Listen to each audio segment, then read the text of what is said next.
Hello friends, कैसे हैं आप सब? आप सबों का स्वागत है मेरे चैनल पे। मेरा नाम है अमन पोद्दार और जो मुझे नहीं जानते हैं मैं उनको ये बता दूं कि मैं उत्तर बिहार ग्रामीण बैंक में ऑफिसर स्केल 1 के तौर पे पोस्टेड हूं। अगर आपने मेरे पुराने वीडियोस को देखा होगा तो आपको ये पता होगा कि मैंने एसबीआई पीओ का एग्ज़ाम दिया था। इस वीडियो में मैं अपना रिज़ल्ट बताने वाला हूं क्योंकि मुझे बहुत लोगों के मैसेजेस आए हैं और कुछ कमेंट्स भी आए हैं। तो इस वीडियो में मैं आपको अपना स्कोर कार्ड दिखाऊँगा और कुछ ज़रूरी बातें भी बता दूँगा मेंस में मेरे हिसाब से आपको अब बचे हुए इन 10 दिनों में किस चीज़ पे फ़ोकस करना चाहिए और कैसे आप गिवन शॉर्ट ड्यूरेशन में बेस्ट यूटिलाइज़ कर सकते हैं अपने टाइम को और एग्ज़ाम मेंस में अच्छा परफ़ॉर्म कर सकते हैं, ओके? तो चलिए देखते हैं मेरा रिज़ल्ट। आप लोगों ने मेरा मार्कशीट देख लिया, मुझे आए हैं 61.5 मार्क्स और 2 साल के बाद थर्ड अटेम्प्ट में मैंने एसबीआई पीओ का प्रीलिम्स क्लियर कर लिया है। मेरा मेंस है 30th जनवरी को और मेंस के रिगार्डिंग मैं आपसे कुछ बातें कर लूँ। किसी भी एग्ज़ाम को क्लियर करने के दो इम्पॉर्टेंट पार्ट्स हैं। पहला तो एग्ज़ाम की रिक्वायरमेंट और दूसरा आप किस चीज़ में ज़्यादा कंफर्टेबल हैं। अ, अगर पिछले साल मैं बात करूँ डेटा के हिसाब से तो 62 स्टूडेंट्स ऐसे थे जिनको क्वांट में 0 मार्क्स आया था बट फिर भी वो सेलेक्ट हुए थे फाइनली 2000 कैंडिडेट्स में। तो यानी कि आप देख सकते हैं कि अगर आप कुछ सेक्शंस में बहुत अच्छे हैं और कुछ सेक्शंस आपके लिए बहुत मुश्किल है तो आप इस एग्ज़ाम को फिर भी क्लियर कर सकते हैं क्योंकि एसबीआई सेक्शनल कट ऑफ नहीं लगाता है। आपको ओवरऑल मार्क्स लाने होते हैं फेज़ 2 को क्लियर करने के लिए और इंटरव्यू बहुत बड़ा पार्ट प्ले करता है। तो चलिए एक लाइन बाय लाइन समझते हैं हम पार्ट्स के हिसाब से। मेरे हिसाब से सबसे अच्छी स्ट्रैटेजी एसबीआई पीओ के मेंस को क्लियर करने की होगी अगर आप अपने इंग्लिश सेक्शन जो कि ऑब्जेक्टिव प्लस डिस्क्रिप्टिव दोनों और जनरल अवेयरनेस उस पे आप काफ़ी अच्छे से काम करें। अगर आप पढ़ रहे हैं और आपकी अच्छी प्रिपरेशन हो रखी है तो आई गेस आपने क्वांट रीजनिंग मींस लेवल का कर लिया होगा। फिर आप मॉक टेस्ट पे ध्यान दें और अपने जीए को जितने भी बार आप रिवाइज करेंगे उतने बार आप जो बारीक डिटेल्स हैं डेटा या फिर नेम्स या और भी जो चीज़ है उनको आप उतने अच्छे से याद रख पाएंगे। तो अभी आपको डिसेंडिंग ऑर्डर यानी कि उल्टे डायरेक्शन में जाना है। सबसे पहले लेटेस्ट करंट अफेयर्स यानी कि January month is the most important, then December, then November, then अक्टूबर।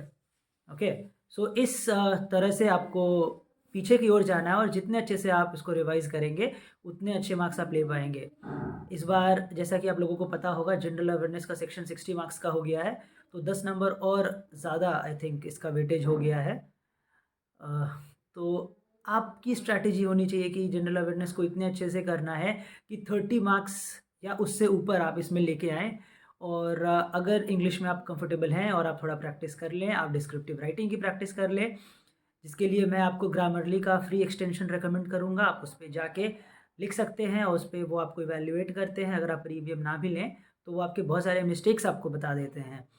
तो इससे क्या होगा कि आप इंग्लिश जो डिस्क्रिप्टिव प्लस ऑब्जेक्टिव यानी कि टोटल 50 प्लस 40 90 मार्क्स में अगर आप 65-70 मार्क्स ले आते हैं और इधर जनरल अवेयरनेस में आप ऑलमोस्ट 25-30 मार्क्स ले आते हैं तो 70 प्लस 30 यानी कि दैट इज़ 100 और दोनों में 5 मार्क्स को घटा दें तो 90 से 100 के बीच में आपके मार्क्स हो जाएंगे।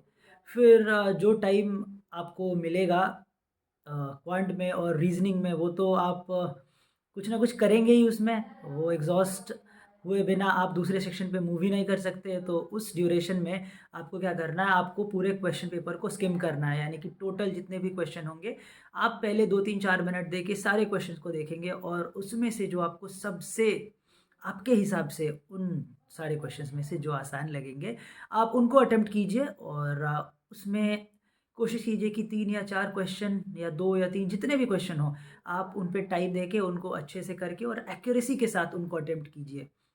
ये वैलिड है क्वांट और रीजनिंग दोनों के लिए।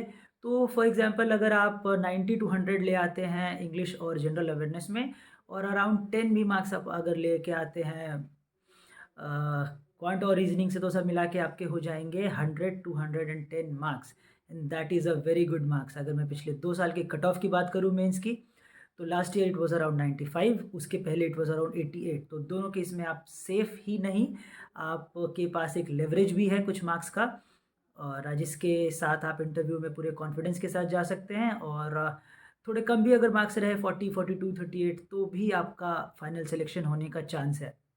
तो समराइज़ करते हुए मैं फिर से बता दूँ, जनरल अवेयरनेस पिछले 3-4 मंथ का आप कीजिए और उसको बहुत बार रिवाइज़ कीजिए। आप उसके बेस्ट क्वेश्चंस टाइप वीडियोस बहुत सारे कोचिंग इंस्टीट्यूट्स निकालते हैं यूट्यूब पे, आप उनके थ्रू देखिए। आप मॉक टेस्ट दीजिए, बहुत से बहुत क्वेश्चन सॉल्व कीजिए, अपनी रिटेंशन लेवल बढ़ाइए जनरल अवेयरनेस में। आप इंग्लिश की डिस्क्रिप्टिव की प्रैक्टिस कीजिए। Do buy a keyboard, okay, keyboard which is of I will say bad quality, क्योंकि उससे आप अगर प्रैक्टिस करेंगे तो आपको वहाँ जाके जो भी मिलेगा वो आपके लिए बहुत ही अच्छा होगा।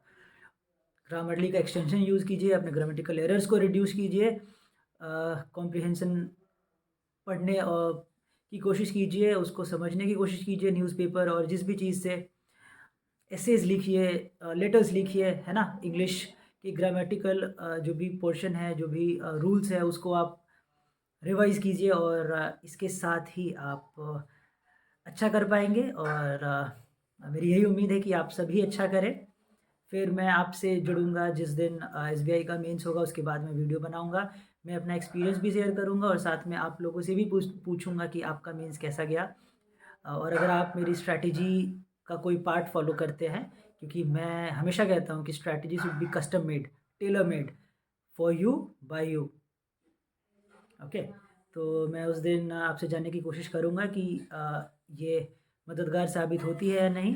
तब तक के लिए अच्छे से प्रिपेयर करें। This is your time, this is the time when you give in your efforts and this is the time that is very crucial. So okay, all the best guys, bye.